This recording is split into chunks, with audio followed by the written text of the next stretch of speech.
বিসমিল্লাহির রহমানির রহিম। আসসালামু আলাইকুম। আশা করছি যে যেখানে আছেন ভালো আছেন, সুস্থ আছেন। নতুন একটা রেসিপি নিয়ে চলে আসলাম। আজকে আপনাদের সঙ্গে অসম্ভব মজার একটা রেসিপি করে দেখাবো। আশা করছি আমার আজকের এই রেসিপিটি আপনাদের ভালো লাগবে। রেসিপি ভালো লাগলে আমার চ্যানেলটি সাবস্ক্রাইব করে পাশে আসা ছোট্ট বেল বাটনটি প্রেস করার অনুরোধ রইল, যাতে করে পরবর্তী সব নোটিফিকেশন আপনাদের মোবাইলে পৌঁছে যায়। রেসিপিটি তৈরি করার জন্য প্রথমে আমি এখানে নিয়েছি মেজারমেন্ট কাপের হাফ কাপ থেকে একটু বেশি পরিমাণে নিয়েছি ময়দা। আপনারা চাইলে ময়দার পরিবর্তে আটাও দিতে পারবেন। তারপর এখানে আমি দিয়ে দিচ্ছি মেজারমেন্ট কাপের 1 কাপ পরিমাণে চিড়া। এখন এখানে আমি দিয়ে দিব একটা ডিম দিলেই নাস্তাটা সুন্দরভাবে আপনারা করে নিতে পারবেন। তারপর এখানে আমি দিয়ে দিব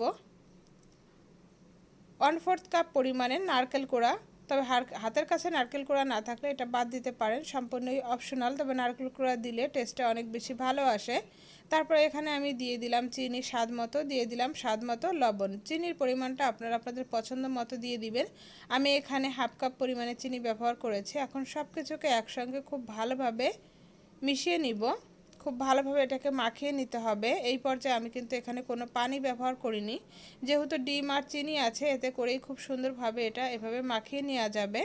আর এরকম একটু শক্ত শক্ত হবে। আমার মাখানো হয়ে গিয়েছে। হাতটা ক্লিন করে আমি হাতে সামান্য পরিমাণে তেল লাগিয়ে নিয়েছি।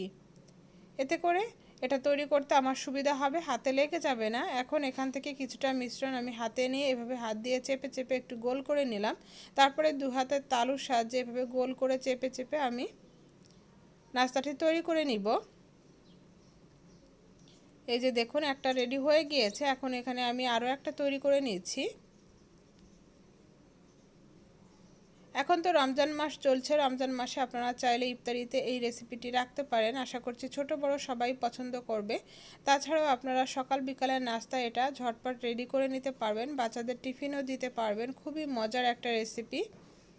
এভাবে করে আমি সবগুলো তৈরি করে নিয়েছি। এখন এগুলোকে ভাজার জন্য আমি চুলায় চলে আসলাম। চুলায় একটা প্যান বসিয়েছি আর তাতে কিছুটা তেল দিয়ে দিয়েছি।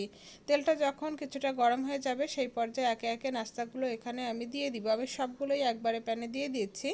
আপনারা আপনাদের প্যানের সাইজ অনুসারে কম বেশি করে দিয়ে দিতে পারবেন। চুলার আঁচটা মিডিয়ামে রেখে তারপরে উল্টে পাল্টে এগুলোকে ভেজে নিতে হবে। খুবই সুন্দর একটা স্মেল বের হচ্ছে।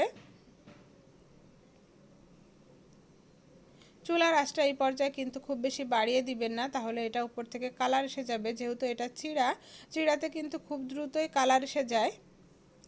তো এটা মাথায় রেখে তারপরে নাস্তাগুলো ভেজে নেবেন। সবগুলো এখানে আমি এই যে উল্টে দিলাম। তারপরে উল্টে পাল্টে খুব সুন্দরভাবে এগুলোকে ভেজে নিতে হবে। সবগুলোকেই আমি খুব ভালোভাবে এই যে উল্টে পাল্টে ভেজে নিয়েছি। এখন এগুলোকে তেল ঝরিয়ে আমি তুলে নিব। দেখুন কতটা সুন্দর হয়েছে। এটা দেখতে যেমন সুন্দর, খেতেও কিন্তু অসম্ভব মজার হয়ে থাকে। তেল ঝরিয়ে আমি সবগুলাই তুলে নিচ্ছি। আশা করছি আমার আজকের এই সহজ নাস্তার রেসিপিটি আপনাদের ভালো লেগেছে। আমার আজকের এই রেসিপিটি যদি আপনাদের ভালো লেগে থাকে একটা লাইক দিয়ে আমাকে উৎসাহিত করবেন। চাইলে ফ্রেন্ড এবং ফ্যামিলির সঙ্গে এটা শেয়ার করতে পারেন। আর যারা এখন আমার চ্যানেলটি সাবস্ক্রাইব করেননি, সবাইকে আমার চ্যানেলটি সাবস্ক্রাইব করার অনুরোধ রইল। এই রেসিপিটি তো একদিন তৈরি করে আপনারা 2-3 দিন পর্যন্ত নরমালে রেখেই খেতে পারবেন। তো আজকের মতো এ পর্যন্ত। সবাই ভালো থাকবেন, সুস্থ থাকবেন। আগামীতে নতুন রেসিপি নিয়ে চলে আসব।